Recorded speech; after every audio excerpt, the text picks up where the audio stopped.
The Chupacabra, one of the most enduring and controversial creatures in modern cryptozoology, occupies a strange middle ground between folklore and alleged biological reality, inspiring both serious investigation and widespread pop culture fascination across the Americas, particularly in the United States and Puerto Rico, where its legend first took root in the mid-1990s. Yet its shadow stretches further back through older tales of blood-draining monsters that haunted rural livestock long before the name goat-sucker became a household term.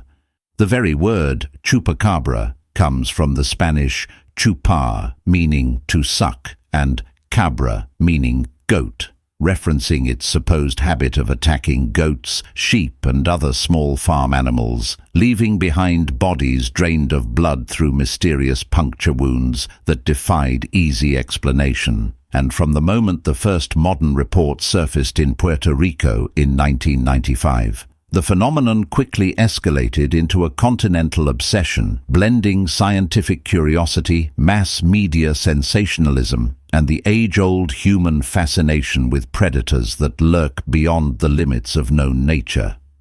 According to early eyewitness accounts, the creature was described as a bipedal, reptilian beast, roughly 3 to 4 feet tall, with leathery or scaly grey-green skin, large red or black eyes that glowed with a menacing intelligence, a row of sharp dorsal spines running from head to tail, and a face that looked almost alien, as though belonging to some hybrid of reptile and mammal, while other witnesses depicted a more canine form resembling a hairless wild dog, with pronounced fangs and clawed feet, a disparity in appearance that would later divide researchers into two camps: those who believed the Chupacabra to be a cryptid species previously undiscovered by science, and those who viewed it as an amalgamation of misidentified animals, psychological contagion, and urban myth amplified by the global media network of the late 20th century. The first widely documented case emerged in the small Puerto Rican town of Canovanas, where residents reported a spate of livestock killings that left goats and chickens lifeless, their bodies intact but exsanguinated, and local police, unable to identify a natural predator responsible, fueled growing public anxiety, leading Mayor José Chemo Soto to patrol the area with armed men in an attempt to capture the culprit, a spectacle that attracted journalists and UFO enthusiasts who speculated that the creature might not even be terrestrial in origin.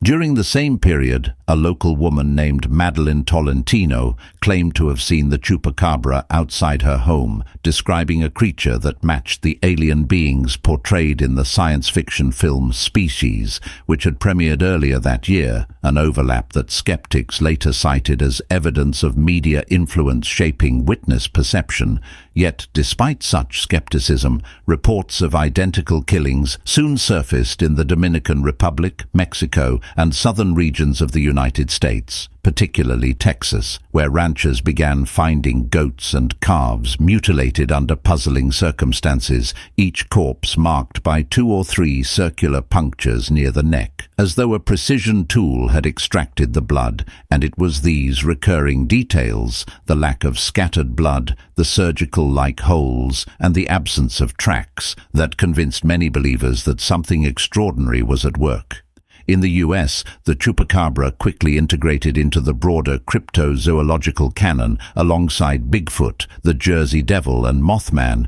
yet what distinguished it was its modern origin and its bilingual cultural identity, bridging Spanish-speaking Latin America and the English-speaking world, a duality that allowed it to spread through television documentaries, tabloid newspapers, and internet forums with unprecedented speed, transforming it into perhaps the first truly global cryptid of the digital age.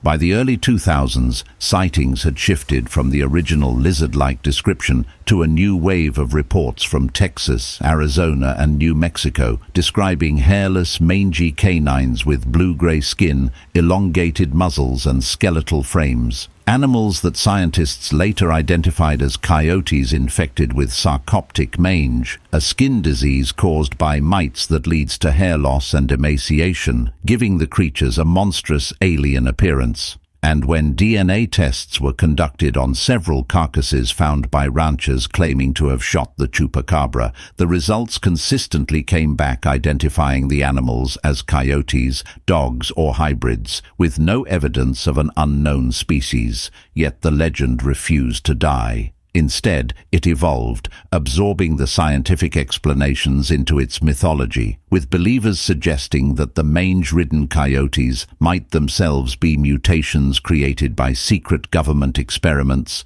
alien contamination, or crossbreeding gone wrong, ideas that resonated strongly in post-Cold War America,